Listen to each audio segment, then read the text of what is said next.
సోదరి సోదరులారా, దేవుని మహాకృప మరోసారి మధ్యాహ్నం వేళ ఐ థింక్ మధ్యాహ్నం అంటేనే సహజంగా కొద్దిగా మౌంట్తో కూడింది, భారంతో కూడింది. దాంట్లో ఇంకొక డోస్ పెరిగింది. 70 వాడాలంటేనే పెద్ద డోస్ అది. మరి అన్న చాలా సులువుగా చెప్పాడు, కానీ అది మనం గ్రహించగలిగితే చాలా ఈజీ పద్ధతిలో చాలా చక్కగా. కానీ మధ్యాహ్నం కనుక చాలా వరకు ఒక క్రమంలో రాసుకోవడానికి కూడా నాముడికి నేను ఒక సీక్వెన్స్గా రాసుకోవడానికి ప్రయత్నం చేశాను. చాలా సంతోషం వేసింది ఆ మాట. తెసలోనికీయుల పత్రిక 1వ అధ్యాయం ముగింపులో ఆ ఉగ్రత అనేటువంటి భావాన్ని తీసుకురావడం ఒక దీన్ని అంటారు సిస్టమాటిక్ థియాలజీ. అంటే దీని ఒక క్రమమైన పద్ధతిలో ఆ విధంగా మనం అధ్యయనం చేయగలిగితే ఏ తప్పుడు సిద్ధాంతానికి కానీ అభిప్రాయాలకు కానీ ఒకే రకమైన పదాలు బైబిల్లో పలు రకాలు వాడబడతాయి. కానీ వాడి సందర్భం ఏంటో కాలం ఏంటో మనం చూడాలి, అప్పుడే మనకు అర్థం అవుతుంది. మంచిది. ఈసారి మనం రక్షణ శాస్త్రంలో 5వ ప్రధానమైనటువంటి అంశం రాసుకుందాం. మనం సరైన రక్షణ.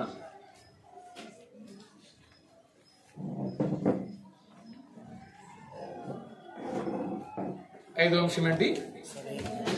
కొద్ది నేను డోస్ తగ్గించి మామూలు సింపుల్గా చెప్తాను, జాగ్రత్తగా ఉంది. సరైన రక్షణ.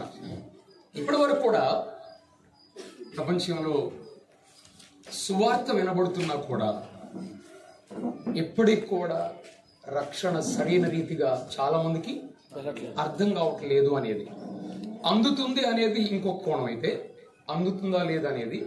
కానీ వారు తీసుకున్న తర్వాత దాన్ని సరైన రీతిలో చెప్పట్లేదు. కొంతమంది రక్షణ అంటే పలానా పొలంలో పుడితే రక్షణ పొందాం అనుకుంటున్నారు, లేకపోతే పలానా ఆయన సన్నిధికి వెళ్ళాం కాబట్టి దీవించబడతాం రక్షణ అనుకుంటున్నారు. రకరకాల భావంతో ఉన్నారు. అందుకనే రక్షణ శాస్త్రంలో 5వ ప్రాముఖ్యమైన అంశం సరైన రక్షణ. దీనిలో 3 ప్రధానమైన మాటలు మనం జ్ఞాపకం చేసుకోబోతున్నాం. త్వరగా రాసుకోవడం చాలు, తర్వాత మనం కొనసాగిద్దాం. నెంబర్ 1, రక్షణ పొందుటకు సాధనాలు. రక్షణ పొందుటకు సాధనాలు. 2, రక్షణ పొందుటలో స్పష్టత. 3, రక్షణ పొందుటకు సరికానివి. రక్షణ పొందుటకు సరికానివి. మళ్ళా చెప్తున్నాను. 1, రక్షణ పొందుటకు సాధనాలు. రక్షణ పొందుటలో స్పష్టత. 3, రక్షణ పొందుటకు సరికానివి. ఈ సెషన్ కూడా ప్రభు దీవించి ఆశీర్వదించును గాక. మనం ప్రారంభంగా మొట్టమొదటి విషయం ఏం చెప్పండి? రక్షణ పొందుటకు సాధనాలు. సైడ్ ఇంటి పెట్టుకోండి. దైవ గ్రంథంలో రక్షణ అనేది దాని కింద చెప్తున్నాం మనం. మీరు రాసుకోండి వినండి జాగ్రత్తగా. రక్షణ అనేది బైబిల్ గ్రంథంలో క్రొత్త నిబంధనలో ఒక జన్మతో పోల్చబడింది. దేంతో పోల్చబడింది? యేసుప్రభువు వారు ఏమన్నాడు? యోహాను సువార్త 3:3, ఒకడు క్రొత్తగా జన్మించితేనే గాని అన్నాడంటే రక్షణ అనేది ఒక జన్మతో పోల్చబడింది. అట్లయితే సహజంగా మీరే చెప్పండి, జన్మించాలి అంటే ఒక పుట్టుక, దాని వెనుక సాధనాలు ఎవరు కావాలా? ఒక స్త్రీ పురుషులు కావాలి. అవును కదా? సహజంగా సహజసిద్ధంగా అదే కదా. 2 సాధనాలు ప్రాముఖ్యం. ఇక్కడ నూతన జన్మ రక్షణ అనేటువంటిది కూడా జరగాలి అంటే ప్రాముఖ్యంగా 2 ప్రధానమైన సాధనాలు ఉన్నాయి. అదే ప్రభు చెప్పింది. దాని వివరణ 5వ వచనంలో చెప్పాడు. చదవండి ఇప్పుడు. 3:5 యోహాను సువార్త. నీటి మూలంగాను ఆత్మ మూలంగా. చూడండి, బైబిల్లో చాలా చోట్ల యేసు ప్రభు చెప్పినటువంటి సువార్తల్లో ఆయన చెప్పిన చోటెల్లా కూడా సహసిద్ధంగా ఉన్న వాటిని మాత్రమే తీసుకొని ఆత్మ సంబంధ విషయాలను ఆయన వివరించాడు, చాలా సులభంగా అర్థం చేసుకోవడానికి. అయినా కూడా రక్షణ అంటే ఇప్పుడు కూడా అర్థం కాల. చాలా మందికి అర్థం చేసుకునే దానికంటే ఏమైంది? అపార్థం ఎక్కువైంది. అందుకే మన హెడ్డింగ్ ఏంటంటే సరైన రక్షణ.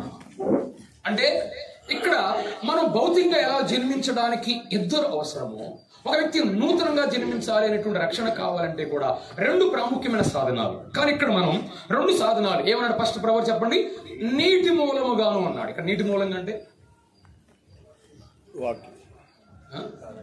వాక్యం. అంతే కదా. ఇంకా వేరే వైపు మనకి అట్లేదు, బాప్తిస్మం అని రకరకాలుగా అంటున్నారు. అది మనం అర్థం చేసుకోవట్లేదు. అట్లా స్పష్టంగా మనకు తెలిసి ఇక్కడ నీటి మూలంగా, రెండోది ఏంటి? ఆత్మ మూలంగా, అనగా దేవుని వాక్య మూలంగాను పరిశుద్ధాత్మ ద్వారాను ఒక వ్యక్తి నూతనంగా జన్మిస్తాడు అన్నాడు. చూడండి, దేవుని వాక్యం నీటి మూలంగా అనగా దేవుని వాక్యం అంటే అపోస్తలుల కార్య గ్రంథం 2వ అధ్యాయంలో పెంతెకొస్తున్నాడు పేతురు లేచి ఏం చెప్పాడు? దేవుని వాక్యం అందించబడింది. అప్పుడు వెంటనే వారిని చూసిన ప్రశ్న ఏంటి? సహోదరులారా, మేమేమి చేతుము? What shall we do? ఒక వాక్యం వారి మీదకి వచ్చినప్పుడు వెంటనే వారిని చూసిన ప్రశ్న ఏంటి? మేమేం చేయాలి అన్నాడు. వెంటనే వారు ఇదిగో మారు మనసు పొందండి అన్నాడు. అంటే ఒక వ్యక్తి రక్షించబడతానికి వెంటనే అక్కడ అన్నాడు, అతని వాక్యం అంగీకరించిన వారు ఆ దినమున 3,000 మంది చేర్చబడిరి అని రాయబడి. అంటే ఒకటి దేవుని వాక్యం అంటే ఆ రోజు 3,000 మంది. ఆ తర్వాత అపోస్తలుల కార్యం 8వ అధ్యాయంలో నపుంసకుడు దేవుని వాక్యాన్ని విన్నాడు, నమ్ముకుని రక్షించబడ్డాడు. అందుకే మార్కు సువార్త చివరి అధ్యాయం చివరి వచనాలు ఏముంది? ఏం రాయబడింది? నమ్మి బాప్తిసం పొందినవాడు రక్షింపబడును అన్నాడు. దీన్ని ఏ విధంగా చెప్తున్నారంటే, ఒకటి రక్షింపబట్టుకు సాధనాల్లో మొట్టమొదటిది ఏంటి? దేవుని వాక్యం. రెండో సాధనం ఎవరు? పరిశుద్ధాత్మ. సింపుల్ చెప్పాలంటే the word of God, the word of spirit. పరిశుద్ధాత్మ, గాడ్ ఆఫ్ స్పిరిట్ అంటే దేవుని ఆత్మ. ఎలాగంటే చూడండి, దీనికి మొట్టమొదటి దానికేమో ఏమొచ్చిన రాసుకున్నారు చెప్పాను నేను. యోహాను సువార్త 3:5 వచనాలు. రెండో దానికి దేవుని ఆత్మ అనే దానికి యోహాను సువార్త 16:8. యోహాను సువార్త 16:8 చూడండి. అక్కడ రాయబడింది, ఆయన వచ్చినప్పుడు, ఎవరైనా? పరిశుద్ధాత్మ. ఆయన వచ్చినప్పుడు పాపమును గుర్చి, నీతిని గుర్చి, తీర్పును గుర్చి ఒప్పింప చేయును అన్నాడు. చూడండి, దీని ప్రాసెస్ ఎలా జరుగుతుందో. ఒక వ్యక్తి సభలో కూర్చున్నాడు. మొట్టమొదటిగా దేవుని వాక్యం వానికి వినిపించబడింది. ఆ వాక్యంలో ఏముందంటే, నీవు నీ పాపంలోని ఉండి చనిపోతే నువ్వు నిత్య నాశనానికి వెళతావు అనేది నీటి మూలంగా. ఎప్పుడైతే నీటి మూలంగా తను విన్నాడో, అనగా దేవుని వాక్యం విన్నాడో, వెంటనే ఎవరు పనిచేయడం ప్రారంభిస్తాడు? పరిశుద్ధాత్మ ప్రేరేపిస్తాడు. ఏమని? చెప్పబడిన వాక్యాన్ని ఆధారం చేసుకొని పరిశుద్ధాత్మ ఇదిగో పాపం, ఇదిగో నీతి, ఇదిగో తీర్పు అంటాడు. ఇక్కడ పాపము అంటే అర్థం ఏంటంటే, మనం చేసిన పాపం కాదు ఇది. చేసిన పాపం కాదు, దేవుని గుర్తించకపోయినటువంటి పాపం అది. దాని గురించి అక్కడ అది ప్లూరల్ కాదు, సింగులర్. అనగా అసలు మానవ జన్మ దేవుణ్ణి ఎరక్కపోవడమే పాపం. దాని గురించి జ్ఞాపం చేస్తాడు. ఒకవేళ నీవు అలాగనే ఉండడానికి ప్రయత్నం చేస్తున్నావా, ఏం కాసుకొని ఉంది? తీర్పు ఉన్నదంటాడు. అయితే నీకు సరిపోయినది, సరిపోయిన నీతి అంటే ఎవరంటే సాక్షాత్ ప్రభు అయిన యేసుక్రీస్తు. అక్కడ చెప్పబడిన నీతి అంటే ఎవరంటే ఒక వ్యక్తి, ఆయన ప్రభు అయిన యేసుక్రీస్తు. ఎందుకంటే మనకు తెలుసు, రోమపత్రికలో నీతిమంతుడు లేడు, ఒకడును లేడు. యేసు ప్రభు వారు ఎవరంట? దేవుని నీతి అని కొరింథీ మొదటి పత్రిక ప్రారంభ అధ్యాయంలో మనం చూడవచ్చు. అంటే ఒక స్వార్థ వినబడుతున్నప్పుడు దేవుని వాక్యమైన నీరు ఆ వ్యక్తిని దేవుని ఆత్మ ప్రేరేపిస్తాడు, ఒప్పింప చేస్తాడు. అతను లోబడ్డాడు అనుకోండి, ఏం చేసినట్టు? అతను తిరిగి జన్మించినట్టు, తిరిగి జన్మించి రక్షించబడినట్టు. అయితే ఇప్పుడు 3వ సాధనం కూడా ఉంది. 2 సాధనాలు ఏంటి? దేవుని వాక్యం, దేవుని ఆత్మ. కానీ 3వది ఎవరంటే దేవుని పిల్లలే. ఎవరు? మనమే కదా. మనం ఎలాంటి వాళ్ళు అంటే, తిరిగి జన్మించడానికి మనమేమి సూత్రధారులు కాదు. మనం ఎలాంటి వాళ్ళం అంటే, సింపుల్ చెప్పాలంటే మంత్రసానులు. మనం ఏం చెప్పండి, ఒక బిడ్డ పుట్టాలంటే మంత్రసానుల ప్రమేయం ఏమైనా ఉందా? పుట్టడానికి సహకరిస్తాడే తప్ప వాళ్ళ వల్ల ఏమి, వాళ్ళు జన్మించడానికి, ఆ బిడ్డ సేఫ్ డెలివరీ కావడానికి కానీ, ఆ బిడ్డ జన్మించడానికి వీళ్ళు సహాయం అందిస్తారు అంతే. దాంట్లో వీళ్ళ పాత్ర ఏమి, ఆ బిడ్డ పుట్టడానికి కారకులు కాదు. వాళ్ళు బిడ్డ పుట్టడానికి సహాయం చేస్తారు. అంటే మనం కూడా ఎవరు? ఒక వ్యక్తిని ప్రభువులుగా నడిపించాలంటే మనం పాత్రలం. సింపుల్ చెప్పాలంటే ఈ భాషలో మనం ఎవరివి? మంత్రసానులు. మనం సహకరిస్తున్నాం, సహాయం చేస్తున్నాం. అంటే ఈరోజు అందుకనే కొన్నిసార్లు దేవుడు పుస్తక రూపంలో ఒక వ్యక్తిని ప్రభుని పట్టుకుంటాడు, అవును కదా.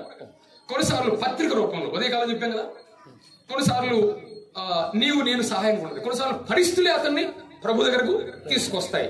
కానీ ఒక వ్యక్తి తిరిగి జన్మించాలంటే ఖచ్చితంగా మాత్రం ఈ 2 సాధనాలు ఉండాలి. ఏ 2 సాధనాలు? దేవుని వాక్యం, దేవుని ఆత్మ. దేవుని వాక్యము, దేవుని ఆత్మ. ఈ 2 కార్యాలు లేకుండా, సాధనాలు లేకుండా ఒక వ్యక్తి తిరిగి జన్మించడానికి అవకాశమే లేదు అని ఖచ్చితంగా చెప్పాలి. అందుకే రక్షణ, నూతన జన్మ అంటే మన పుట్టుకలో ఏ విధంగా సాధారణంగా మనం పుట్టేటప్పుడు మన పుట్టుకకు మన ప్రమేయము, మన ప్రస్తావన, మన ప్రయాస, మన ప్రణాళిక ఏ విధంగా ఉండదో మనం నూతనంగా జన్మించాలంటే కూడా మన ప్రస్తావన ఏమి లేదు. ఇక్కడ ఎవరిది? ఎంత? It's a plan of God. దేవుని యొక్క ఆలోచన, దేవుని యొక్క ప్రణాళిక, దేవుని యొక్క ప్రయాస, దానిలో వెనుక అంతా ఉంది. అంటే ఒక వ్యక్తి తిరిగి జన్మించాలంటే ఖచ్చితంగా దేవుని ప్రణాళిక. అయితే ఈ 2 సాధనాలు, అందుకని నెంబర్ 1 ఏం చెప్పాం? రక్షణలో రక్షణ పొందుటకు సాధన. అప్పుడే అది తిరిగి జన్మించిన అనుభవం, రక్షణ అనుభవం. అది నెంబర్ 2. మనం త్వరగా వెళ్దాం ముందుకి. రెండోది ఏంటి? స్పష్టత. రక్షణ పొందుటలో స్పష్టత. ఇప్పుడు రక్షణ పొందుటలో సాధారణంగా ఎప్పుడైతే వెంటనే వాళ్ళు అడిగారు కదా, పేతురు వాక్యం బోధించిన వెంటనే వాళ్ళు ఏమడిగారు? అయ్యా, రక్షణ పొందుటకు మేమేమి చేయవాలి? మరి వాళ్ళు ఏం చేయాలి? రక్షణ పొందాలంటే ఏం చేయాలి? మన పాత్ర ఏంటి? మన పని ఏంటి? ఇక్కడ రక్షణలో మన పాత్ర 0. రక్షణ పొందుటకు సంపూర్ణమైనటువంటి పాత్ర ఎవరిది? దేవునిదే, యేసు ప్రభు వారిది. ఆయన కార్యం. ప్రభువుని యేసుక్రీస్తు వారు సిలువలో పలికిన చివరి మాట ఏంటి? సమాప్తమైనది. It is finished. I am finished కాదు అక్కడ, నేనైపోయాను కాదు అక్కడ. ఏంటంట?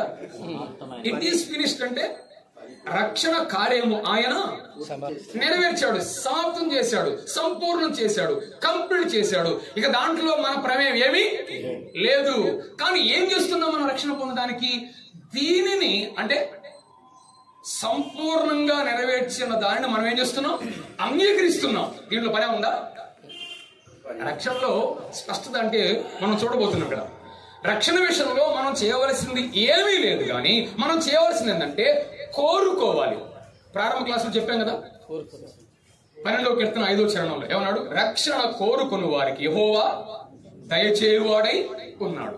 దేవుడు అనర్హుణ్ణి రక్షిస్తాడు, అపవిత్రుణ్ణి రక్షిస్తాడు, అయోగ్యుణ్ణి రక్షిస్తాడు. కానీ అయిష్టమైన వాడిని రక్షించడు, రక్షించలేడు. ఆయన ఏమి చేయలేడు. అయితే మన నుంచి ఏం కావాలి? ఆ కోరిక. ఆ కోరిక అనే దాన్ని ఏంటంటారంటే నమ్మిక. కేవలం రక్షణలో మనం నేర్చుకునే ఒక సత్యం ఏంటంటే ఆయన ముగించిన కార్యాన్ని, యేసు ప్రభు కరుడు శిలువలో చేసిన కార్యాన్ని నేను అంగీకరిస్తున్నాను అంటమే. యోహాను సువార్త 1:12. అందరూ తీసుకొని చెప్పండి.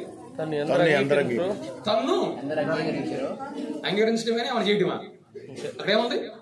ఎస్, యాక్సెప్ట్ చేయడమే. తను ఎందరు అంగీకరించారో దాని అర్థం ఏంటో చెప్పాడు ఆయన. అనగా తన నామమునందు విశ్వాసం ఉంచిన వారికి దేవుని పిల్లలగుటకు ఆయన అధికారం అనుగ్రహించాడు. ఇప్పుడు చూద్దాం. మన పాత్ర ఏం లేదు, కానీ ఆయన చేసిన కార్యం పట్ల మనం ఉంచేది ఏంటిదంట? విశ్వాసం అనే పదాన్ని గుర్తుపెట్టుకోండి. మనం చేసేదేంటి? విశ్వాసం మాత్రమే. కానీ ఈ విశ్వాసంలో, అందుకే మన హెడ్డింగ్ కూడా ఏం చెప్పండి? సరైన రక్షణ. రెండోది స్పష్టత. స్పష్టత కలుగుతున్నాం. ఇప్పుడు విశ్వాసం అంటే ఏదో రకరకాలుగా నేను నమ్ముతున్నానండి, నమ్మకుండా ఎట్లుంటానండి అనేవాడు కొంతమంది ఉన్నారు కదా. సాధారణంగా అమ్మ దేవుని నమ్ముకోనంటే నేను ఎందుకు నమ్ముకోనండి అంటాడు. అది కాదు కదా. దాంట్లో స్పష్టత ఏంటో మనం చూడబోతున్నాం. నమ్మితే చాలా విశ్వాసపడటంలో, కానీ విశ్వాసం అనేటువంటి దాంట్లో ప్రధానంగా మనం గుర్తుపెట్టుకోవాల్సింది ఒక 2.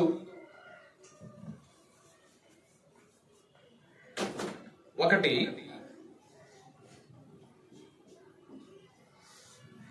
చూడండి, ఇది విశ్వాసము.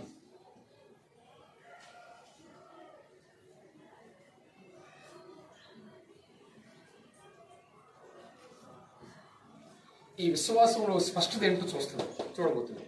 తన్ను ఎందరు అంగీకరించారో అనగా తన నామమునందు విశ్వాసం ఉంచిన వారందరికి దేవుని పిల్లలకు ఆయన అధికారం అనుగ్రహించాను. విశ్వాసం అనేది ఓకే, మరి ఏంటిది ఇది? ఎలా స్పష్టత ఏంటి, క్లియరెన్స్ ఏంటి అసలు?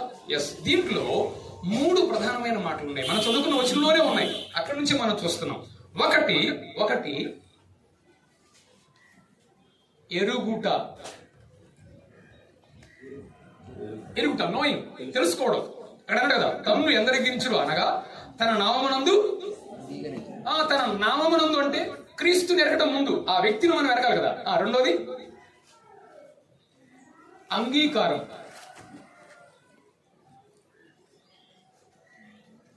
మూడవది నమ్మిక. ఈ 3 విశ్వాసం అనే దాంట్లో ఇమిడి ఉన్న 3 మాటలు, 3 ప్రధానమైనటువంటి అంశాలు. ఈ విశ్వాసం అంటే సాధారణంగా మనం ఉంచే నమ్మిక ఏదో అవసరాలకు ఉంచేటువంటి నమ్మికలో కాదు, ఇక్కడ విశ్వాసంలో కాదు. విశ్వాసం అంటే ఈ 3 ప్రాసెస్. నెంబర్ 1 ఫస్ట్ ఏంటిది? ఎరగాలి. రెండోది ఏంటి? అంగీకరించాలి. ఆ తర్వాత నమ్మాలి. దాని విషయం ఎందుకు జ్ఞాపకం చేస్తాను, జాగ్రత్తగా వినండి. దీన్ని ఏమంటారంటే ఇంగ్లీష్ లో సేవింగ్ ఫెయిత్, రక్షించే విశ్వాసం. ఏ ఫెయిత్ ఇది? Saving faith. అనుదినం దేవుని విశ్వాసం ఉంచేది కాదు, ఇది రక్షణ విశ్వాసం, రక్షణ కలిగించే విశ్వాసం. అంటే దానిలో ఉన్న 3 ప్రధానమైనటువంటి అంశాలు. వాటి ఏంటో జాగ్రత్తగా వినండి. ఫస్ట్ ఏం చదువుకున్నాం మనం? ఎరుగుట లేక తెలుసుకున్నట. అంటే ముందు మనం రక్షించబడాలంటే ముందు విశ్వాసంలో మొట్టమొదటి మెట్టి ఏంటి? ఎరగాలి. ఏం ఎరగాలి? అసలు యేసుక్రీస్తు ఎవరో ఎరగాలి. ఆయన ఏం చేశాడో ఎరగాలి. నీకు ఏం చేయగలడో ఎరగాలి. ఎరగటంలో మానవుని యొక్క పాపం, యేసు ప్రభు వారి శిలువ యొక్క కార్యం, ఆయన పునరుద్ధానం, వీటన్నిటి విషయాల గురించి ఒక అవగాహన ఖచ్చితంగా ఉండాలి. అవునా కదా? నేను దేవుని నమ్ముకున్నానంటే దానిలో ఏమి అది గుడ్డితనంతో సమానం. అంటే ఫస్ట్ గా ఎరుగుట అంటే ముందు ఆయన ఎవరో, ఆయన ఏం చేశాడో, నీకేం చేయగలడో ఖచ్చితంగా ఎరగాలి. అందుకే అన్నాడు కదా యోహాను సువార్త 20:30 చదవండి. దీని కింద రాసుకోండి, నేను చెప్పే reference.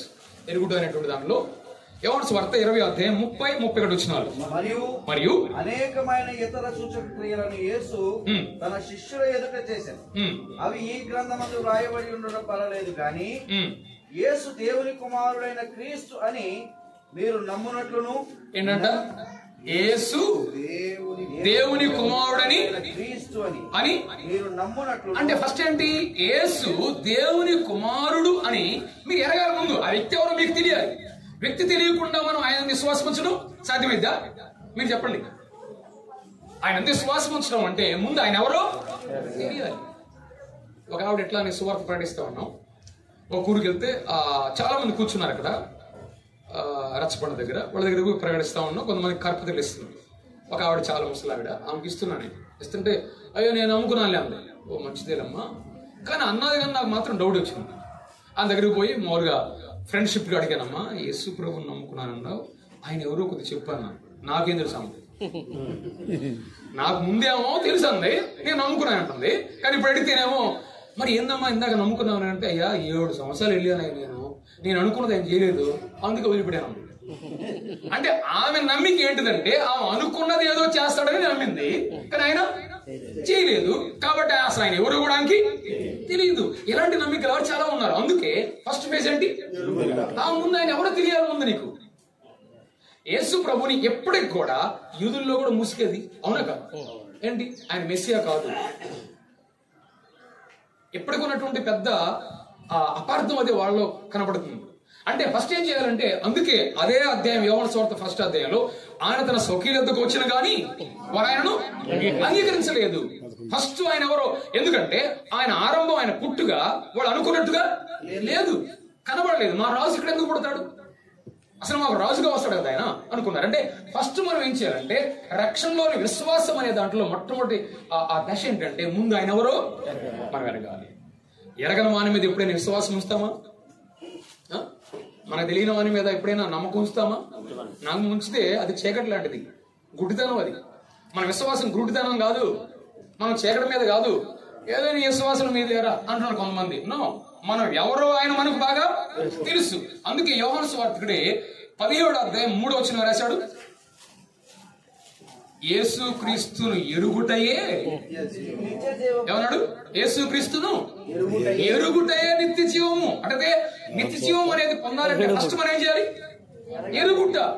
You should know who is. అందుకే మనం చాలాసార్లు కరపత్రి కూడా పంచుతుంటాం, యేసు ఎవరు, ఆయన ఎవరు తెలియదు వాడికి.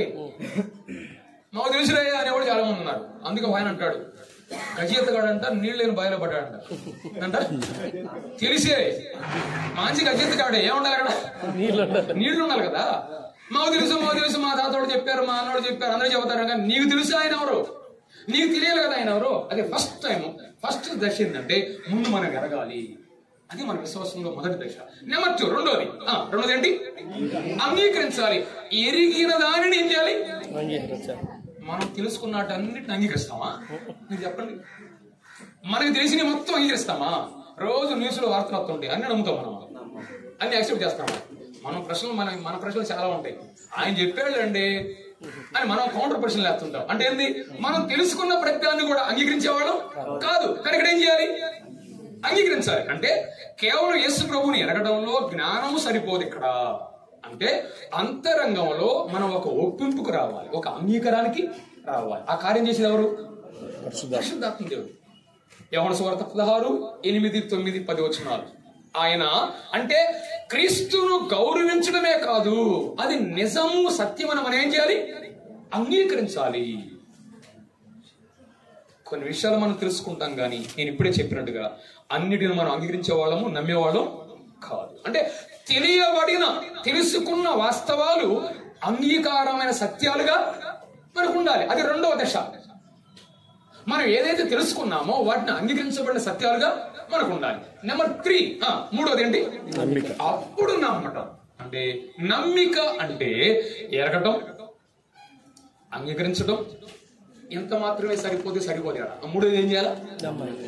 అంగీకరించడం వేరు, నమ్మిక వేరు. అవునా కాదా? చెప్పండి.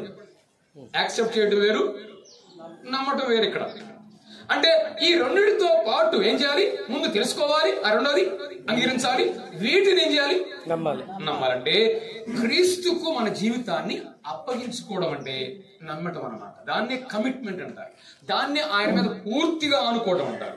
అంటే క్రీస్తుని గురించినటువంటి జ్ఞానము, మనం అంగీకరించినటువంటి అనుభవాలు ఉండొచ్చు, కానీ హృదయంలో ఏం చేయాలి? మనం నమ్మాలి, నమ్మిక కలగాలి. అప్పుడే రోమపత్రిక 10:9 చదవండి. ఇప్పుడు రోమపత్రిక 10:9. ఇప్పుడు ఆ ఒక్క వచనంలోనే ఈ 3 అంశాలు ఉంటాయి. ఒక్క వచనంలోనే అదేమనగా యేసు ప్రభువని నీ నోటితో ఒప్పుకొని. చూడండి, ఒక్కొక్క మాట చూద్దాం. అక్కడ యేసు ప్రభువని ఫస్ట్ ఏంటి? ఇక్కడ యేసు ప్రభు అని అంటే దేనికి వచ్చింది? ఆయన ఎరగటం, ఆయన తెలుసుకోవడం. రెండోది నీ నోటితో ఒప్పుకొని అంటే ఏం చేయాలి? ఆ తర్వాత దేవుడు మృతులలో నుండి ఆయనను లేపెనని నీ హృదయమందు విశ్వసించిన నీవు రక్షింపబడు. కంప్లీట్ అయిపోయిందట. సో ఒక విశ్వాసం అనే దాంట్లో ఈ 3 దశలు ఉన్నాయి. అప్పుడే నిజమైన రక్షించే విశ్వాసం. ఆ ఒక్క వచనంలోనే కాదు. సరేనా? 1:12 మొదటి అధ్యాయం 12వ వచనం కూడా చదవండి. యోహాను సువార్త 1:12. మనం ఎందుకు చదివాం ఆల్రెడీ.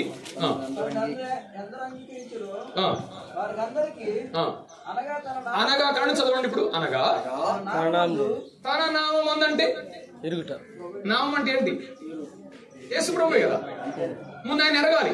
తర్వాత తన నామమునందు తన్ను అంగీకరించు వారికి అన్నాడు ముందు. అప్పుడేం చేయాలంట? ఆయన ఎవరో తెలుసుకోవాలి. అనగా తన నామమునందు విశ్వాసం ఉంచడం అంటే తన నామాన్ని తెలుసుకోవాలి. ముందు ఆయన ఎవరు తెలుసుకోవాలి. తర్వాత ఏమన్నాడు? అంగీకరించు వారందరికీ. అనగా తన నామమునందు విశ్వాసం ఉంచిన వారందరికీ. ఆ ఒక్క వచనంలో కూడా ఈ 3 దశలు ఖచ్చితంగా ఉన్నాయి. అనగా విశ్వాసము అనేటువంటిది. అందుకే మనం హెడ్డింగ్ పెట్టాం, సరైన రక్షణ. ఒక వ్యక్తి రక్షించబడాలి అంటే ఆ విశ్వాసం అనేది ఎన్నడూ కూడా గుడ్డిదిగా, అమాయకంగా ఏదేదో దానికోసం మనం ఆశించే విశ్వాసం కాదు. అక్కడ దానిలో ఖచ్చితంగా ఆయన ఎవరో ఎరగాలి, ఒకటి తెలుసుకున్నది మనం అంగీకరించాలి, అంగీకరించిన దాన్ని మనం హృదయంలో నమ్మాలి. అప్పుడే మనం రక్షించబడతాం. దీన్ని ఒక వ్యక్తి రూపంలో చూద్దాం. నేను ఉదయకాలం కూడా చెప్పాను, సిలువలో దొంగ, రెండో దొంగ ఎలా రక్షించబడ్డాడు? ఫస్ట్ ఏమన్నాడు? యేసు చెప్పండి. యేసు అన్నాడంటే దాని అర్థం ఏంటి? తెలిసాడా తెలియకన్నాడా? కిందోడు తెలియట్లా, ఈయన మాత్రం అర్థమైపోయింది. ఎందుకు? అప్పటికే కిందోడు అంటున్నారు, ఈయన తను రక్షించుకున్నాడే కానీ వీళ్ళని రక్షించలేకపోతున్నాడే అంటాడు ఒక ఆయన. ఇంకొక ఆయన అంటాడు, ఇదిగో అవకాశం ఉంటే దిగరాకూడదు అంటాడు ఒక ఆయన. ఇవన్నీ ఏంటంటే అతనికి అర్థం అవుతుంది, ఈయన బతికున్న కాలంలో చాలా మంది రక్షించాడా, ఎన్నో ఉంది అని తన మనసులో అయింది. ఇంకో మాట మాత్రం యేసు ప్రభు నాడు వచ్చింది. ఏంటి తెలుసా? తండ్రి మీరేం చేస్తున్నారో వీరిని క్షమించు. అసలు ఆ దొంగకు ఒక విధమైనటువంటి కలుపు జరిగింది అక్కడ. ఏంటి తెలుసా? ఏంటి ఎంత శత్రువులు ఆయన హింసిస్తుంటే ఏమన్నాడు? ఆయన క్షమించమన్నాడు. ఏంటి? ఈయన సామాన్యుడు కాదు. అంత మాత్రమే కాదు, ఒక్కసారి పై చూడండి, యేసు ప్రభు వారి శిలువ మీద ఒక హెడ్డింగ్ రాస్తున్నారు. ఏంటిది? యూదుల రాజు అయినా నజరేయుడు అయినా యేసు అంటే ఈయన రాజురా? వాడు తెలుసు తిరిగి పెట్టారు అనుకోండి, ఇతనికేం అర్థమైంది? ఈయనేదో రాజు. అట్లయితే అతని హృదయంలో ఆ విశ్వాసం అనే ఎత్తున పడింది. ఇక ప్రారంభమైంది, ఇక అర్థమైపోయింది. పక్కన దొంగ అంటున్నారు, ఏమన్నాడు? అరే మనం చేసిన వాటికి తగిన ఫలం ఇది న్యాయమేరా, ఈయన మాత్రం ఏ తప్పిదమును ఏ పాపమును చేయలేదంటే ఆయన అర్థమయ్యాడే అర్థం కాలేదా? ఆయన ఎవరో అర్థమయ్యాడు అర్థం కాదు, ఎరిగాడు. ఆ తర్వాత తీశాడు. యేసు నీవు నీ రాజ్యంతో వచ్చినప్పుడు అంటే ఆయన అంగీకరించినట్టే కాదా? అంగీకరించాడు అక్కడ. తర్వాత ఏమన్నా లాస్ట్ లో నన్ను కూడా జ్ఞాపకము చేసుకో అంటే కొద్ది క్షణాల్లో ప్రభు ఏమవుతాడు? చనిపోతాడు. చనిపోతే మరి ఇంకా ఆయన వచ్చేది ఇప్పుడు? ఇంకా ఆయన తిరిగి లేస్తాడు. అదే చదివాము రోమపత్రిక 10:9 ఏమన్నాడు? ఆయన మృతుల్లో నుండి తిరిగి లేచాడని నమ్మిన ఏం చేయబడతాం? రక్షించబడతాం. నమ్మాడా లేదా? వాస్తవాన్ని చెప్పాలంటే ఆ రెండో దొంగ యూదుడే. ఎవరతను? ఒక యూదుడే. యూదులకే ఈ రాజు అనేటువంటి రాజ్యం అనే పదాలు వచ్చేది. అతడు చాలా కాలంలో బ్రతికిన కాలంలో అతడు యూదుడే కానీ రకరకాల దొంగతనాలు, రకరకాల దోపిడి దొంగతనాల్లో పట్టబడ్డాడు, చెరసాల్లో ఉంచబడ్డాడు. ఒక విధంగా అతనికి ఒక మరణశిక్ష సిద్ధంగా ఉంది. కానీ ఒక్క యేసు ప్రభువుని మాత్రమే సిలువ వేయడం ద్వారా ఆ పట్టణం అంతా గలిబిలి చేస్తుంటే సామాన్యంగా పెద్దవాళ్ళు ఏమంటారంటే, ఏమయ్యా ఒక్క వ్యక్తిని పట్టుకుని మీరు పట్టణం అంతా గందరగోళం చేస్తున్నారు అంటారేమోనని ఆ నేరాన్ని ఎక్కువ చేయడానికి యేసు ప్రభువుతో ఎంతమంది తీసుకొచ్చారు? ఇప్పుడు ఇంకొక ఇద్దరిని. అప్పుడు నేరం పెరిగిందా తరిగిందా? పెరిగింది కదా. ఇప్పుడు ముగ్గురు అన్నమాట. అంటే ఇప్పుడు ఈ దొంగల్లో ఒకటిగా ప్రభువుని పెట్టారంటే అర్థం ఏంటి? ఈ ఇద్దరు చూడంగా యేసు ప్రభు కూడా ఏమనుకుంటారు? ఈయన కూడా అదే టైపు, అందుకే ఎంత గొప్పగా నేరానికి కష్టం చేయాల్సింది వీళ్ళకి అనేటువంటి నేరాన్ని పెంచడానికి ఆ రోజు వాళ్ళు ఆలోచించినటువంటిది. అందుకే ప్రారంభంలో ఇద్దరు దొంగలు కూడా యేసు ప్రభు వారిని దూషిస్తున్నాడు మత్తయి సువార్తికుడు. తర్వాత కొద్ది సమయం అయిపోయిన తర్వాత నేను ఇందాక చెప్పినట్టుగానే ప్రభు యొక్క మాటలు ఆయన కార్యాలు చూస్తున్న దొంగకి ఒక విధమైన మార్పు ప్రారంభమైంది, తెలుసుకున్నాడు. అప్పుడు చివరిలో అయ్యా నాకు అర్థమైంది, యేసు నేను రాజ్యంతో వచ్చిన నన్ను కూడా జ్ఞాపకం చేసుకో. యేసు ప్రభు వారు వెంటనే ఈ 3 సంగతులు చూసాం కదా మనం. ఏమన్నా యేసు ప్రభు వారు ఆలస్యం చేశాడా? ఏమన్నాడు? నేడు నీవు నాతో కూడా. ఇది విశ్వాసము, రక్షించే విశ్వాసంలో ఉన్నటువంటి దాగిన సత్యం. ఒక వ్యక్తిలో కూడా మనకు అర్థమైంది. దాన్ని సిలువ దొంగలో ఈ 3 విషయాలు వచ్చినాయి. కానీ బైబిల్లో అపోస్తల కార్య గ్రంథంలో ఇంకొక అధికారి సంగతి చూస్తాం. ఒక రెఫరెన్స్ చదివా, అపోస్తల కార్య గ్రంథం 24 చదవండి. 24 త్వరగా. కొన్ని దినములైన తరువాత ఫేలిక్స్ యూదురాలైన దుష్కిల్లా అను తన భార్యతో కూడా వచ్చి పౌలును పిలిపించి క్రీస్తు యేసు నందరి విశ్వాసమును గూర్చి అతడు బోధింపగా విన్నాడు. పౌలు చెప్పగా వాక్యం విన్నాడు. అప్పుడు అతడు నీతిని గూర్చి, ఆశా నిగ్రహమును గూర్చి, రాబో విమర్శను గూర్చి ప్రసంగించుచుండగా ఫేలిక్స్ మిగులు భయపడి, ఎప్పటికి వెళ్ళుము, నాకు సమయమైన నిన్ను పిలువనంపిస్తునని చెప్పాను. చూడండి ఇక్కడ ఫేలిక్స్ కి పౌలు సువార్త చెప్పాడు స్పష్టంగా. కానీ ఫేలిక్స్ ఎక్కడ ఆగిపోయాడు? ఇక్కడ మాత్రమే ఆగిపోయాడు. ఈ రెండు దగ్గరకు వచ్చాడా? ఎందుకు? భయపడ్డాడు ఆయన. ఇదిగో నువ్వు చెప్పేది నాకేదో భయం వేస్తుంది, ఇప్పుడు వద్దులే, తర్వాత చూద్దాం అన్నాడు. అంటే ఏంది? ఈ స్టేజ్ వరకు ఆగిపోయాడు. ఇక అంగీకరించే స్థాయికి రాలేదు, నమ్మలేదు. చాలా మంది కూడా నమ్మినట్టుగా ఉన్నారు, కానీ ఈ రెండు స్థాయిల్లోనే కొంతమంది ఆగిపోయినట్టుగా ఉన్నారు. అందుకే వాళ్ళలో రక్షణ అనుభవం అనేది కనబడలేదు. అందుకే సరైన రక్షణ అనేటువంటిది ఈ విశ్వాసం ఉంచుతున్నాం అనే దాంట్లో ఈ మూడు ఖచ్చితంగా మనకు కనబడాలి. అప్పుడే నిజమైనటువంటి రక్షణ అనుభవం మనం గుర్తించగలుగుతాం. ఎస్, ఇప్పుడు మనం రెండు అంశాలు అయిపోయినాయి. ఏమంటే చెప్పండి? రక్షణ పొందుటకు సాధనాలు, రక్షణ పొందుటలో సాధనాలు, రక్షణ పొందుటలో స్పష్టత. రక్షణ పొందుటలో స్పష్టత. స్పష్టత అయిందా కాలేదా? Yes, very good. మూడోది ఏంటి? ఇదే అంశం అన్నమాట. ఇది అసలైనది. మా లాస్ట్ లో మనకు అర్థం చేసుకోవాల్సింది ఇదే. మూడోది రక్షణ పొందుటలో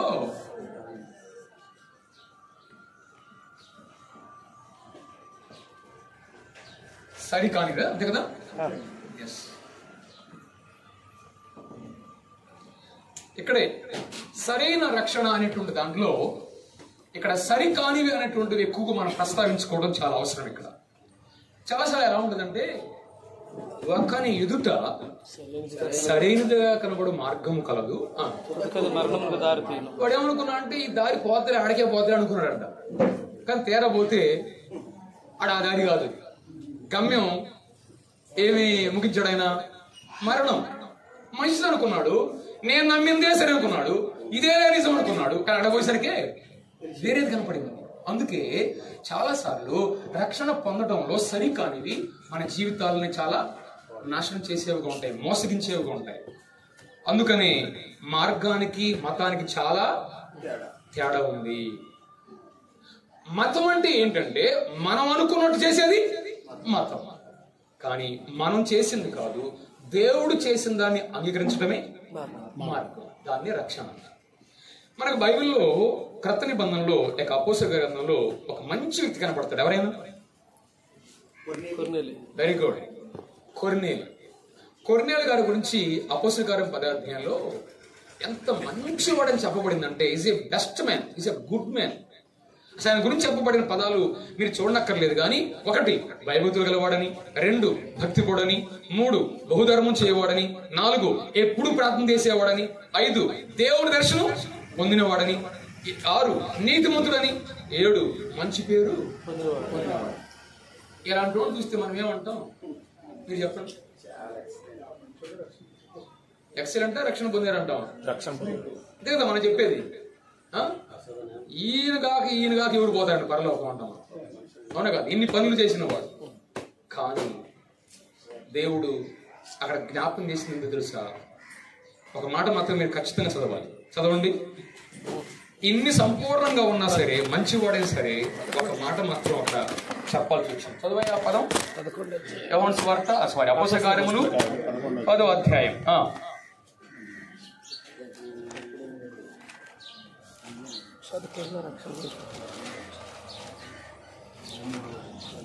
ఎన్నో వచ్చినామండి?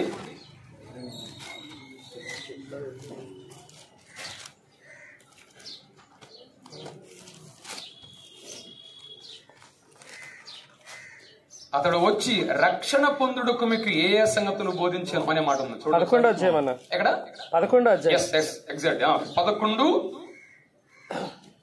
11 14 వచ్చిన. నీవును నీ ఇంటి వారు 11 14 రాసుకోండి.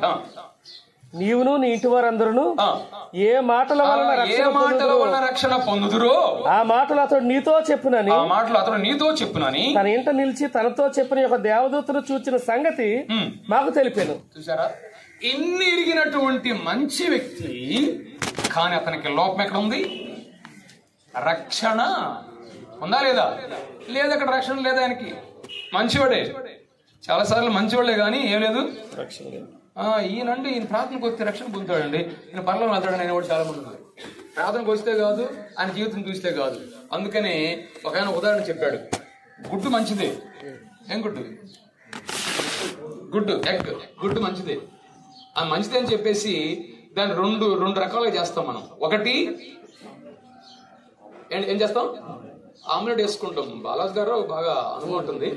ఆయన ఏం చేస్తారు, గుడ్ని ఆమ్లెట్ అని వేసుకోవాలి. 2 ఉదికించవచ్చు. ఉదికిస్తే ఏమొచ్చింది, జీవం వస్తుంది, తెల్ల వస్తుంది. మంచివాడే గాని ఈ రెండిట్లో మనం ఏదో నిర్ణయం తీసుకోవాలా. గుడ్డు మంచిదే గాని దాన్ని ఏం చేయాలా, ఆమ్లెట్ వేసుకుంటే నష్టమే. దాన్ని జీవం కలిగించాలి, రక్షణ పొందాలి. జీవాన్ని పొందాలంటే ఖచ్చితంగా పొదిగించాలంటే దేవునితో సంబంధం ఏర్పడాలి. మన మంచితనాన్ని బట్టి కాదు, ఇక్కడ మన గొప్పతనాన్ని బట్టి, మన నీతిని బట్టి కాదు. అది దేవుడు స్పష్టంగా ఎక్కడి నుంచో పేతురును నడిపించి ఏం చెప్పించాడు, రక్షణ కలిగినటువంటి మాటలు వారికి చెప్పించినప్పుడు కొర్నేలు తన కుటుంబం ఏమైంది, రక్షణ పొందారు. ఇప్పుడు ఈ అంశంలో 3వ దాంట్లో ఈ రక్షణ పొందట్లో సరికాని వాటిలో సైడ్ హిట్టింగ్స్ 3 విషయాలు. నెంబర్ 1 ఏ అని రాసుకోండి. 1 ఏ, దీంట్లో 3 సరికాని భావాలు. సరికాని భావాలు.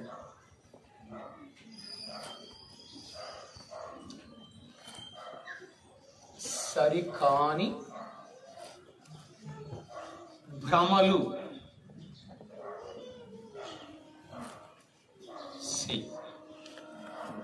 సరికాని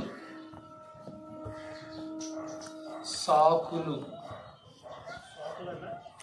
సాకులు చూసుకోండి. ఎస్, వంకలు. ఒకసారి దీని కింద ఈ 3 లైన్స్ రాసుకోండి. 1 ఏంటి, సరికాని భావాలు. ఎన్ని, 12. జ్ఞాపకం చేస్తాను, జాగ్రత్తగా ఉన్నారు మనం. సరికాని భ్రమలు అనుకుంటారన్నమాట, భ్రమిస్తారు. 3వది ఏంటి, సరికాని సాకులు లేక వంకలు. ఓకే, ఇప్పుడు చూడండి. ఫస్ట్ ఏంటి, సరికాని భావాలు. రక్షణ పొందడంలో సరికాని భావాలు ఎప్పటికీ క్రైస్తవ్యంలోనూ చాలా ప్రపంచంలో కనబడుతున్నాయి. నాకు తెలిసినంత వరకు వీటిని మాత్రం మీకు జ్ఞాపకం చేస్తాను. మీకు ఇంకా ఒకవేళ ఎడిషనల్గా వస్తే రాసుకోవచ్చు సరికాని విధానాలు. వాటిలో 12 రాశాను. ఈ నోట్స్ మీకు ఇస్తాను, తర్వాత తీసుకోవచ్చు, రాసుకోండి. ఆయన నెంబర్ 1 బాప్తిసం పొందడం రక్షణ అనుకుంటారు.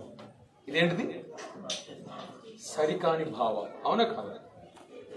రక్షణ వేరు, బాప్తిసం అన్నారా? రక్షణ వేరు, బాప్తిసం వేరు. పుట్టడం వేరు, పుట్టిన బిడ్డను స్నానం చేయించడం వేరు. అవునా కదా? మీరు చెప్పండి, బిడ్డ పుట్టినందువల్ల కొడుకు అవుతాడా, స్నానం చేయించినందువల్ల కొడుకు అవుతాడా? ఏమా, బిడ్డ పుట్టినందువల్ల కొడుకు అయ్యాడా, లేదా స్నానం చేసిన తర్వాత కొడుకు అయ్యాడా? పుట్టిన బిడ్డకే స్నానం చేయించారా, పుట్టక ముందే స్నానం చేయించారా? ఎస్, మనం ముందు పుట్టాలి, ముందు జన్మించాలి. జన్మించిన బిడ్డకే స్నానం చేయించినట్టుగా రక్షణ పొందిన వాడే బాప్తిసం తీసుకోవాలి. అంతేగాని అమ్మ చాలాసార్లు అడిగిన ప్రశ్న, నేను చాలా చోట్లకి వెళ్ళినప్పుడు, అమ్మ తల్లి నమ్ముకున్నావు, రక్షణ పొందావంటే, ఏం సార్ ఇంకా బాప్తిసం తీసుకోలేదు. నేనేం అడిగానమ్మా అంటే, రక్షణ పొందావని అడిగితే, అదే సార్ బాప్తిసం తీసుకోలేదు ఇంకా. ఏం భావం అది? గాడిసేమని ఏం చేశాడు? బాప్తిసం తీసుకున్నాడు. ఆయన తిరిగి జన్మించలా. చాలాసార్లు బాప్తిసం అనే దాంట్లో అర్థం ఏంటంటే, బాప్తిసం అంటే అర్థం అసలు మంచుకం. ఈ రోజుల్లో చాలా మంది దాని భావం కాదు కానీ నమ్మకుండా, రక్షణ పొందకుండా తీసుకునే బాప్తిసం అని ఏమంటారు? నిజంగా ముంచడమే. ఏంటి, నిజంగా ముంచుతున్నారు చాలా మంది. వందల మందికి మేము బాప్తిసం అడతాను అంటారు కానీ ఏం చేస్తున్నారు? వాళ్ళని రక్షణ లేకుండా బాప్తిసం ఇస్తే నిజంగా ముంచడమేది. మోసగించడం, భౌతిక నేలలో ముంచడం కాదు అది. ఎంత మందికి వాళ్ళని సరికాని విధానంలో నడిపిస్తున్నారు. అందుకే ప్రభు అన్నాడు, మీరు ప్రవేశించరు, వారిని కూడా ప్రవేశింపన్నారంటే ఇదే సరికాని భావం చాలా మందికి తీసుకుని వచ్చి ఎంత మందిని నష్టం చేస్తున్నారు. రెండోది, మంచి పనులు చేస్తే ఏమైనట్టంట? రక్షణ పొందారు కదా. ఆర్సీఎం వాళ్ళు ఎక్కువ, ఇంకా చాలా మంది మంచి పని చేస్తే పుణ్యం అండి ఏంటంట. కొంతమంది ఈ పదం ఆడుతుంటారు. ఏ పని ఏంటంట? పుణ్యం అంటే ఏంది? పరలోకం అని అర్థం. పుణ్యం అంటే అర్థం ఏంది? రక్షణ అని అర్థం, అంతే కదా. పుణ్యం అంటే వచ్చిందంట మంచి పనులు చేశానా. సపోజ్ ఒక కుష్ఠరోగి ఉన్నాడు, ఆయన యాపిల్ పండు తీసుకొచ్చి నీకు ఇస్తున్నాడు, తీసుకుంటావా? ఏమా చెప్పండి, ఎందుకు తీసుకోండి? యాపిల్ పండు బాగుంది కదా, అతను కుష్ఠరోగి కనుక నువ్వు దానికే అంగీకరిస్తుండవి. నీవు పాపంతో ఉండి దేవునికి నేను కానుకలు ఇస్తాను, చందాలు ఇస్తాను, అయ్యి ఇస్తానంటే తీసుకుంటాడు ఆయన? మంచి పనులు నీ స్థితి మారకుండా నువ్వు ఇస్తే సరిపోయేది. యెషయా గ్రంథం 64:6 ఏమన్నాడు? మీ నీతి క్రియలు మురికి గొడ్డలు. నీతి పనులే మురికి గొడ్డలు అయితే ఇక మనం చేసే చెడ్డ పనులు ఇంకెట్టుంటాయి? అదే చెప్పండి. నెంబర్ 3, మూడోది చర్చి సభ్యత్వం. ఏంటంట? Church membership. మూడోది ఏంటి? సరికాని భావాల్లో మూడోది ఏంటంటే చర్చి సభ్యుడు అయితే చాలు. సభ్యత్వం రిజిస్టర్ ఉంటుంది. కొన్ని చర్చిల్లో ఏముంటాయి? రిజిస్టర్స్ ఉంటాయి అన్నమాట. మా చర్చిలో మెంబర్షిప్ నీకుందా అంటే ఉందనుకుంటే అయిపోయినట్టుగా. ఇక్కడ అలాంటి ఏమి ఉండదు. ఇక్కడ మెంబర్షిప్స్ ఏమి ఉండవు. ఇక్కడ చర్చి పుస్తకంలో నీ పేరు ఉంటే కాదు, ఏ గ్రంథంలో ఉండాలా? అది అక్కడ ఉందా లేదో చూసుకోవాలి. అక్కడ ఉండాలంటే ఎక్కడ ఎలా ఉండాలో చెప్పబడింది దైవ గ్రంథంలో. అది చేస్తే అక్కడ రాస్తారు. ఎక్కడ మాత్రం మా చర్చిలో నా పేరు ఉంది, నేను సభ్యుడిని అని అంటే సరిపోయేది కాదు. అలా కొన్నిసార్లు కొంతమంది ఆ సరికాని భావంలో ఉన్నారు. నెంబర్ 4, బైబిల్ ముఖ్య భాగాలు పాటించుట. బైబిల్ ముఖ్య భాగాలు పాటించుట అంటే పరలోక ప్రార్థన. ఏం ప్రార్థన? మొత్తం వచ్చానమాట. స్టార్టింగ్ లో చేస్తారు, లాస్ట్ లో చేస్తారు. బైబిల్ ఏంటి? ముఖ్య భాగాలు పాటించుట. నేను ఒకసారి మా అక్కగారు బాపట్లో ఉంటారు, వెళ్ళాను. వాళ్ళు సాల్వేషన్ స్టార్టింగ్ లోనే ఆ పాస్టర్ గారు ఇప్పుడు పిలుస్తున్నారు. వచ్చినప్పుడు సార్ ఖచ్చితంగా సార్ 2 మాటలు చెప్పను. ఆ సభలో కూర్చున్నాను. 2 మాటలు చెప్పడం ఈ లోపు ఏం జరిగిందంటే ఆయన స్టార్టింగ్ లోనే పరలోక ప్రార్థన ఎత్తాడు, అందరూ చేశారు. నాకేం చెప్పాలనుకునేటప్పుడు పరలోక ప్రార్థన చదువు అనుకోండి. నేను ఆ మాటలోనే అర్థమైంది. దాని గురించి దాంట్లోనే చెప్పాను నేను. ఇక్కడ వినండి, పరలోక ప్రార్థన వల్లించడంలో పరలోకం రాదు. ప్రభు అసలు దాని పరలోక ప్రార్థన కాదు, ప్రభువు నేర్పిన ప్రార్థన. ఎవరు నేర్పాడు? లోకానికే శిష్యులుగా శిష్యులు నేర్పాడు ఆయన. దాంట్లో చాలా స్పష్టంగా ఉంది. కానీ ఈరోజు పరలోక ప్రార్థన 23వ కీర్తన బాగా వచ్చింది నాకు. ఏంటన్నా 91వ కీర్తన. బైబిల్లో కొన్ని భాగాలు భలే కంఠస్థం. ఈ మధ్య ఒక అమ్మాయి 119వ కీర్తన చెప్పిందంట, యూట్యూబ్ లో పెట్టారు. చూసారు మీరు? 119వ కీర్తన అంటే సామాన్యం. 176 వచనాలు ఉన్నాయి దానికి.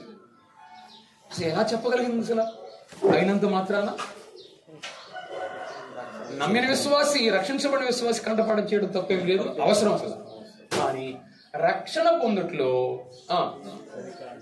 బైబిల్ ముఖ్య భాగాలు పఠించడం ద్వారా వచ్చేది కాదు. ఇందాక బ్రదర్ చెప్పినట్టుగా 91వ కీర్తన అపవాది కూడా వచ్చు. అవునా కాదు? అపవాది ముందు మనకంటే ముందే బైహార్ట్ చేశాడు. అసలు ఎవరితో చెప్పాడు 91వ కీర్తన రెఫరెన్స్? అసలు ప్రభువుకి చెప్పాడు. అయ్యా నీకు తెలీదా ఇంకో చోట ఉందని? ప్రభువుకి వాక్యం చెప్పినాడు అపవాది. అంటే వాడు ఎంత కంఠోపాఠం చేశాడు బైబిల్. అయినంత మాత్రాన రక్షణ లేదు ఇక్కడ. నెంబర్ 5, 5వది దశమ భాగములు ఇచ్చుట. ఏంటంట? దశమ భాగం ఇస్తే చాలా అయిపోయినట్టు పర్లోకి వచ్చినట్టు అనుకుంటారు కొంతమంది. రక్షణ పొందిన దశమ భాగం ఇవ్వడం తర్వాత సంగతి అనుకోండి. రక్షణ పొందిన దశమ భాగాలు ఇచ్చి కూడా ఉన్నారు. దశమ భాగం అనే పదం దాని గురించి మనం డిస్కస్ చేయాలి ఇక్కడ. కానీ ఇక్కడ విషయం ఏంటంటే దశమ భాగాలు ఇవ్వడమే పరలోకానికి యోగ్యత అనుకుంటున్నారు. ఆయన ఇచ్చాడు దశమ భాగాలు. ఎవరైనా లోకాసు వార్త 18 పరిసీయుడు ఏమన్నాడు? నేను దశమ భాగం ఇస్తున్నాను అంటే దేవునికి దశమ భాగాలు ఇచ్చిన ఆయనే రక్షణ పొందలేకపోయాడు. అంతే కదా? ఏమన్నాడు? అప్పుడే వచ్చాడు ఎవరు?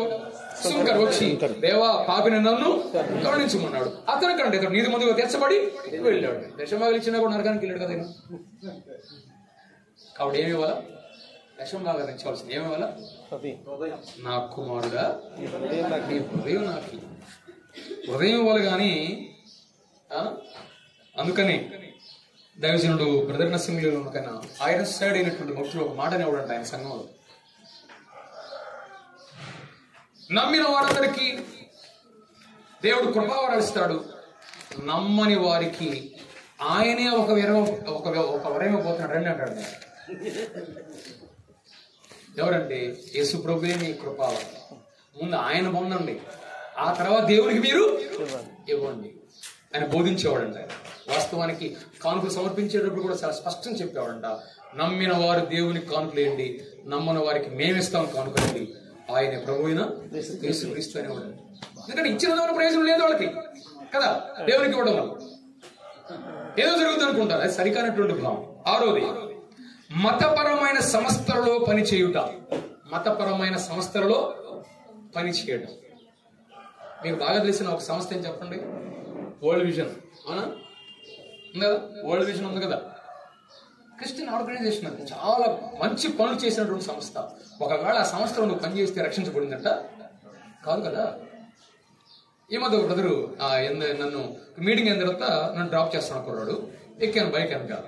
నేను వెంటనే అడిగాను, ప్రభు నమ్ముకున్నామంటే అన్నా సురేష్ కుమార్ చర్చి వెళ్తానన్నా, నేను రక్షణ పొందేవా లేదంటే లేదన్నా కలువరి టెంపుల్ పనిచేస్తున్నానన్నా అన్నాడు. నేను అడిగిన రక్షణ, ఆయన ఏమంటున్నాడు? దాంట్లో పనిచేస్తున్నాడు. అంటే ఏంది? కలువరి టెంపుల్ పనిచేయడమే రక్షణ అనుకుంటే ఎట్లా? నువ్వు నిజంగా మునిగినట్టే, నువ్వు చేసినట్టు వాళ్ళు. అది ఒక జాబ్ అనుకుంటున్నావు, అది ఒక సర్వీస్ అనుకుంటున్నావు. ముందు రక్షణ పొందాలి. ఇలా చాలా మందిని ఈ దినాల్లో రాష్ట్రంలో, ఏపీలో, తెలంగాణలో చాలా చోట్ల ఈ వ్యక్తి, నేను మళ్ళా చెప్పను, ఈ వ్యక్తి ప్రతి చోట సెంటర్స్ లో, ప్రతి ముఖ్యమైన పట్టణాల్లో ఆ సెంటర్స్ పెట్టేసేసి చాలా మందిని దాంట్లో ఉద్యోగాలు ఇస్తున్నాడు. అది ముఖ్యం మనం చెప్పుకోవాల్సిన విషయం. అంటే రండి, నేను నెలకు 10,000 ఇస్తాను అంటే ఇది వ్యాపారం అంటారా? ఏమంటారు దీన్ని? ఇప్పుడు కంపెనీలు చేసుకోవడం అంటే ఏంటది? ఉద్యోగం. జీతం ఎత్తి దాన్ని ఏమంటారు? జాబ్ కదా, ఉద్యోగం కదా, వ్యాపారం కదా. ఎంతమంది జీవితాలను ముంచేస్తున్నారని చెప్పి గమనించాను. అందుకని క్రైస్తవ మత సంబంధమైన సంస్థల్లో పనిచేయడం ద్వారా ఒక ఆయన చర్చి వాచ్మెన్ కి పనిచేస్తాడు, అయినందుకు రక్షణ పొందినట్ట కాదు కదా. నెంబర్ 7, 7 జన్మ క్రైస్తవుడను. ఏంటంట? నేను అసలు క్రైస్తవుడు అని పుట్టానని అంటాడు. దేవుని వాక్యంలో క్రైస్తవుడు జన్మించాలి అని ఎక్కడ ఉంటే ఈయనే ఉంటాడు, నేను అసలు క్రైస్తవుడు అని పుట్టాను అంటాడు. జన్మను బట్టి క్రైస్తవుడు ఎక్కడ లేడు. అబ్రహాం సంతానం అయినా ఏమన్నాడు యేసుప్రభువు? లేకపోతే బాప్తిస్మం ఇచ్చే యోహాను ఏమన్నాడు? సర్ప సంతానం అన్నాడా? మీరు క్రైస్తవ సంతానం అన్నాడా?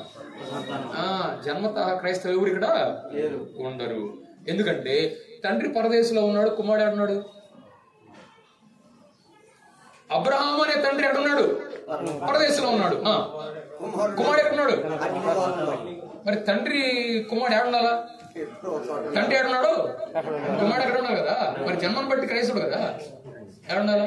కానీ తండ్రి ఒక చోట, కుమారుడు ఒక చోట. అంటే జన్మను బట్టి వచ్చేది కాదు ఇక్కడ. నెంబర్ 8, 8 మంచి జీవితం. మంచి జీవితం అంటే చాలా మంచి చూడండి, అసలు ఆడికంటే ఇంకెవరు ఉంటారండి.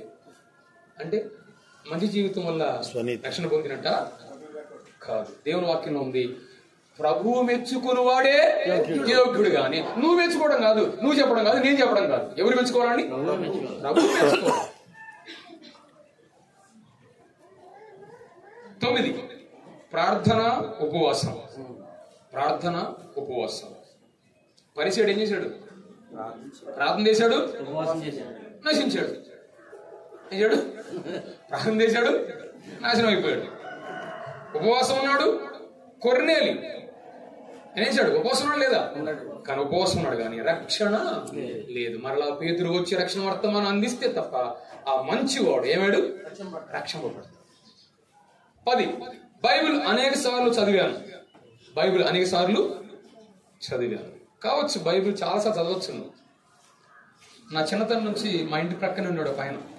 బైబిల్లో ఉన్న 66 గ్రంథాలను, ఇంగ్లీష్ బైబిల్ని ఆయన స్వహస్తాలతో రాశాడు. రోజు బైబిల్ మొత్తం పూర్తి చేశాడు. కానీ ఇప్పుడు ఆయన రక్షణ లేదు. ఆయన ఇంగ్లీష్ బైబిల్ రాశాడు మొత్తం బై హ్యాండ్. కొంతమంది బైబిల్ బాగా చదివేవాళ్ళు ఉన్నారు. వినండి, బైబిల్ని అనేక సార్లు చదవడం వల్ల ఉపయోగం లేదు. అందుకే మీకు కూడా ఒకసారి చెప్పాను నేను. ఒక ఆయనంట సంవత్సరం అంతా పొలం దున్నుతాడంట, కానీ విత్తనాలు మాత్రం వేడంట. అంటే నువ్వు సంవత్సరం అంతా దున్నినా ఏం చేయాలా? విత్తనాలు వేయాలి కదా. నేను చదువుతాను బైబిల్ అంటే ఏం ప్రయోజనం? అది రక్షణ సరికాని భావం. 11 ఆరాధన క్రమంగా హాజరవుతున్నాను. ఏం చేస్తానంట పైన? నేను ఆరాధనకు రోజు వస్తున్నాను కానీ అంటాడు ఒక ఆయన. రోజు ఆరాధనకు వస్తున్నావా? దేనికి వస్తున్నావు? ఆరాధనకు హాజరవుతున్నావు. ఆరాధన చేయట్లా నువ్వు. రక్షించబడిన వాడు ఏం చేస్తాడు? ఆరాధన చేస్తాడు. నువ్వు రక్షణ పొందుకుంటే ఎందుకు వస్తున్నావు ఆరాధన కంటే? మనం అంటాం కదా ఆరాధన అనే పేరు అని కూడా ఏమంటాడు? నేను కూడా వస్తున్నాను మీ ఆరాధనకి అంటాడు. అలా వచ్చాడు ఒక ఆయన. అపొస్తలుల కార్యం 8వ అధ్యాయం. ఎవరు? నపుంసకుడు, ఆర్థిక శాఖ మంత్రి. అక్కడ రాయబడింది బైబిల్లో ఆరాధించుటకు వచ్చి అన్నాడు. వాస్తవానికి ఆయన ఆరాధించడానికి రావట్లేదు. ఎందుకు అవుతున్నాడు? హాజరవడానికి వచ్చాడు. రక్షణ లేదు కదా. కానీ ఎప్పుడైతే ఫిలిప్పి వెళ్లి స్పష్టంగా ఏ లేఖను చదువుతున్నాడో, ఎంత ఆసక్తిగా ఉన్నాడో అదే లేఖనాన్ని ఉపయోగించి క్రీస్తుని గురించి తెలియజేసినప్పుడు వెంటనే ఆలస్యం లేకుండా అతడు రక్షణ పొందాడు. రక్షణ పొందిన వెంటనే బాప్తిసం కూడా తీసుకున్నాడు. తన దేశానికి వెళ్లి గొప్ప సాక్ష్యం ఇచ్చాడని తెలియజేస్తాం. అంటే ఆరాధన క్రమంగా హాజరు కావడం వల్ల రక్షణ లేదు. 12 ప్రయత్నాలు చేస్తున్నాను. ఏం చేస్తున్నాడంట? ఒక ఆయన ఏం చేస్తున్నాడంట? ప్రయత్నం చేస్తున్నానండి అంటాడు. మన ప్రయత్నాలు ఇక్కడ వ్యర్థం. కానీ ప్రయత్నం కాదు, ఏం కావాలా? విశ్వాసం. అభిమానం కాదు, విశ్వాసం. ఇష్టం కాదు, విశ్వాసం. యోహాను సువార్త 5:24 నా మాట విని నన్ను పంపిన వాని యందు అభిమానం గలవాడు, ఇష్టం గలవాడు. ఇష్టాలకి అభిమానాలకి స్థావు లేదు. ఇక్కడ ఏముంది? విశ్వాసం. అదే మనం చదువుకుంది ఇందాక. విశ్వాసం అనే దాంట్లో ఇమిడి ఉన్నటువంటిది. మనం విశ్వాసం ఉంచే ఇంత ఏమన్నాడు? నా మాట విని నన్ను పంపిన విశ్వాసం ఉంచేవాడు నిత్య చేయగలవాడు. అది అభిమానాలు కాదు ఇక్కడ, ప్రయత్నాలు కాదు ఇక్కడ. నీవు చేసే ప్రయత్నాల్లో అది వ్యర్థమేన మనం ఎరగాలి. నెంబర్ 2. రెండోది ఏంటి? సరికాని భ్రమలు. బాగా అర్థమైనయా? సరికాని భ్రమలు. బ్రాకెట్లో 5. ఒక ఆయన బావిలో పడ్డాడు. బావిలో పడి కేకలేస్తున్నాడు. నన్ను తీయండి, బయట తీయండి అన్నాడు. ఒక ఆయన పైనుంచి వచ్చి అంటాడు, అక్కడే ఉండి నీకు టిఫిన్ తీసుకొస్తాను అంటాడు. నీకు అన్నం తీసుకొస్తాను అంటాడు. నీకు కావాల్సినదే కదా, అక్కడే ఉండంటే బావిలో పడిన వాడికి అన్నం టిఫిన్ కావాలా? ఏం కావాలి చెప్పండి? పైకి రావడం కావాలి. అంటే చాలా సార్లు ఏమనుకుంటున్నాం అంటే మనం రక్షణ విషయంలో భ్రమించబడుతున్నాం. రక్షణ అనేటువంటి అనుభవం కాకుండా నాకు ఏదో కావాలని కోరుకున్నాం. అతని విషయంలో నవ్యాం కానీ మనం చాలా మంది చేస్తున్న జీవితాలు అట్లా ఉన్నాయి. అసలు ఏదో కోరుకోకుండా, అసలు అంటే ఏంటి? నేను పైకి వస్తాను అనేది, అంతే రక్షణ పొందుతాం అనేది. అది కాకుండా వదిలిపెట్టి ఏమంటారు? ఏముంది రెండు తర్వాత వద్దామంటారు. అంటే ఏంటి? నేను ఎక్కడే ఉంటాను, నాకు బెటర్ అని. అంతే కదా. దానివల్ల ఎంత భ్రమలో ఉన్నట్టు అర్థం. ఒకటి ఏంటి ఆ భ్రమ? ఫస్ట్ది, మరణం తర్వాత మరొక తరుణం ఉంటదంటగా అంటాడు ఒక ఆయన. ఏమందంట? మరణించిన తర్వాత తరుణం ఉంటదా? అవకాశం ఉంటదా? హెబ్రీ పత్రిక 9:27 మనుషులు ఒక్కసారే మృతి పొందవాలని నియమింపబడెను, ఆ తరువాత అవకాశం ఉందన్నాడా, తీర్పు అన్నాడా? చెప్పండి. తీర్పు. మరణం తర్వాత అవకాశం ఉందా? లేదు, ఇంకా తీర్పు. డైరెక్ట్ గా తీర్పు ఉంది అక్కడ. యోహాను సువార్త 16వ అధ్యాయంలో ధనవంతుడు ఏం చేశాడు? ధనవంతుడు అంట జీవించిన కాలంలో మాత్రం కళ్ళు తెరవలేదంట. ఎక్కడ కళ్ళు చేశాడు? ఆడ కళ్ళు చూస్తున్నాడంట. ఎక్కడ జీవితంలోనేమో మత్తులో ఉన్నాడు, మాటలే రాలేదేమో. అక్కడ పోయేసరికి ఏమొచ్చినాయి? కేకలేస్తున్నాడంట. కేకలు మామూలు కేకలు కాదు. నేనంటాను ఏడో కేకేసినట్టు అయిపోయేది. ఇక్కడ కేకేసినట్టు అక్కడ అనేక కేకలు అవసరమే లేదు కదా. ఈ రోజు చాలా సార్లు చాలా మంది ఇక్కడ ఏమి లేదు, రేపు అక్కడ కేకలు వేసే సమయం ఉంది. అందుకని భ్రమలో ఉన్నారు. ఏంటంటే మరణం తర్వాత అవకాశం ఉంది అనుకుంటున్నారు. నెంబర్ 2, రెండోది, దేవుడు ప్రేమ గలవాడు కనుక ప్రతి వాడిని రక్షిస్తాడయ్యా. దీన్ని ఏమంటారు? భ్రమ. దేవుడు ప్రేమ గలవాడైతే ప్రతి వాడిని రక్షిస్తాడా? వినండి, దేవుడు ఎంత ప్రేమ గలవాడో అంత న్యాయవంతుడు. ఎవరైనా ఎంత ప్రేమ గలవాడో, ప్రేమ 100% ఉండి 70% ఉండదు న్యాయవంతుడు. అది ఇది 100%. అంటే ఖచ్చితంగా న్యాయంగా ఉండదు ఆయనకి. అంటే నీతిమంతుణ్ణి దుష్టుణ్ణి ఆయన ఒకే రీతిగా ఆయన చూచేవాడు కాదని. ఎలా ఉన్నాం? దేవుడు ప్రేమ గలవాడే, కానీ న్యాయంగా ఆయన తీర్పు తెచ్చిపోతున్నాడు.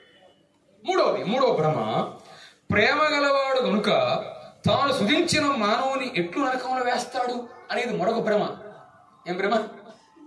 ప్రేమ గలవాడు కాబట్టి ఏం చేస్తాడంట? నరకంలో ఏడయ్యా మమ్మల్ని. ఏం చేస్తాడో మరి.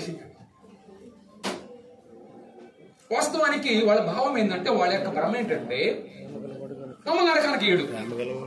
కానీ మీరు చెప్పండి, అసలు నరకం ఎవరికి? అపవాదికిని వాని దూతలకు. మరి వీళ్ళు ఏం చేస్తున్నారు? ఈరోజు మనిషి పాతాళానికి నరకానికి వెళుతున్నాడంటే కారణం ఏంటి? వాస్తవానికి అది ఎవరికి? అపవాదికి వాని దూతలకు. కానీ ఎప్పుడైతే ఆ పాపంలోనే ఉంటూ వెళ్ళిపోతే వాడి నరకంలో మీరు పడాలి. కాబట్టి దేవుడు ఎన్నడూ ప్రేమించేవాడే, కానీ దేవుడు ఒక అవకాశం ఇస్తున్నాడు. ఇక్కడ తాను సృజించిన మానవుని ఎటు నరకం వేస్తాడంటే వాస్తవానికి ఈడైనా, కానీ ఏం చేయాలి? అది నీ కోసం ఏర్పాటు చేసింది కాదది. కానీ ప్రభువుని నమ్మాలి. నాలుగోది నాలో ఏ పాపం లేదండి అనేవాడు. ఏంటంట? నాకు తెలిసి నేనేం పాపం చేయలేదండి. మీరు పొద్దున్న లేస్తే పాపం అంటున్నారు, లేస్తే ఇంకో మాట చెబుతున్నారు, మీరు పాపులు అంటున్నారు మమ్మల్ని. ఏంటంట?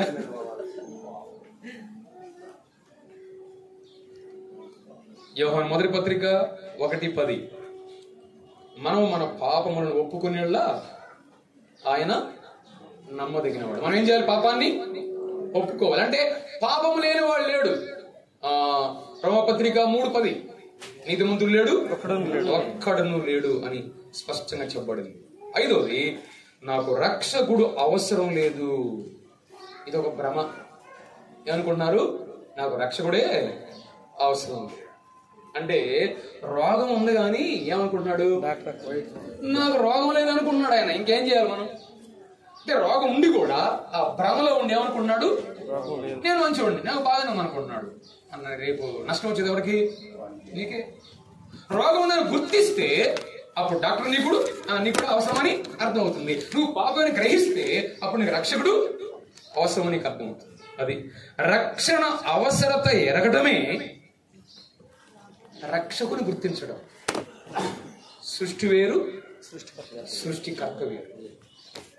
లాస్ట్ చెప్పండి. సరికాని సాకులు ఎన్ని? త్వరగా 7. 1 త్వరగా రాసుకోండి.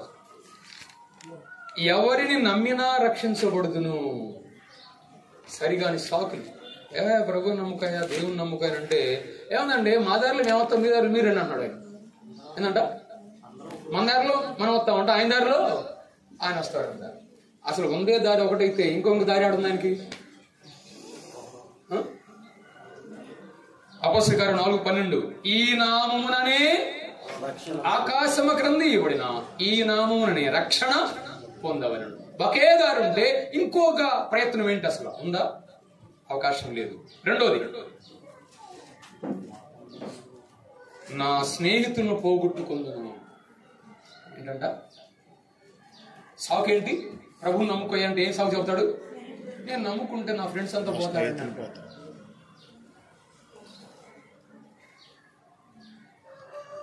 కానీ ఒకరోజు నీ కష్టం వచ్చినప్పుడు కూడా వాళ్ళు ఏం చేస్తారు?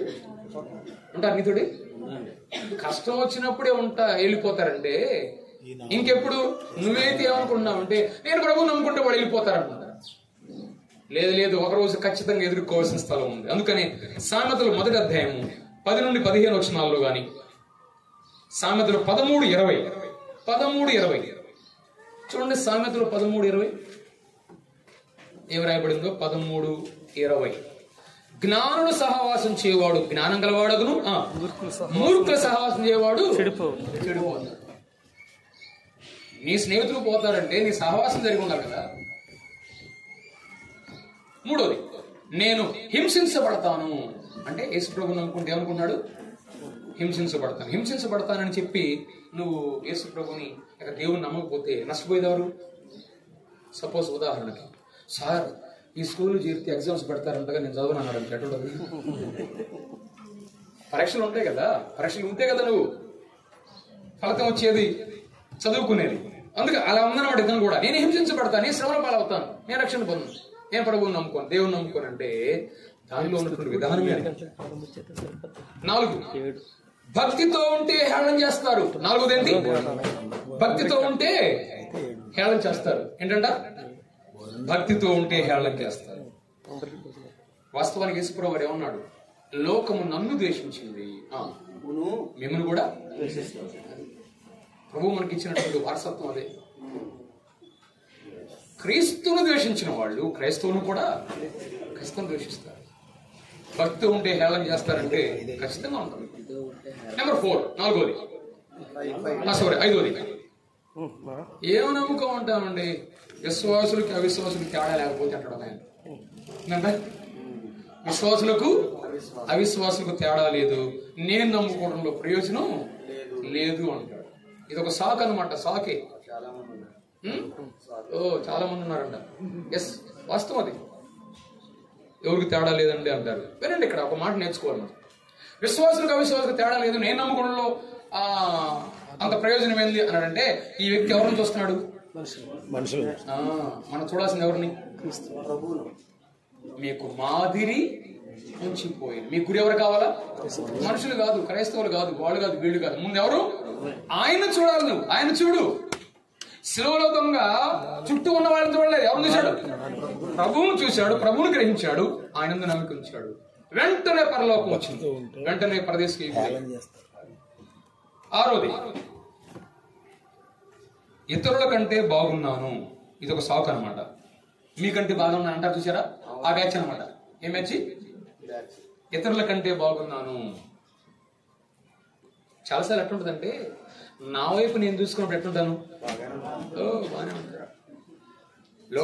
ఆదికాండం 6 అధ్యాయంలో ఎలా ఉన్నారు వాళ్ళు?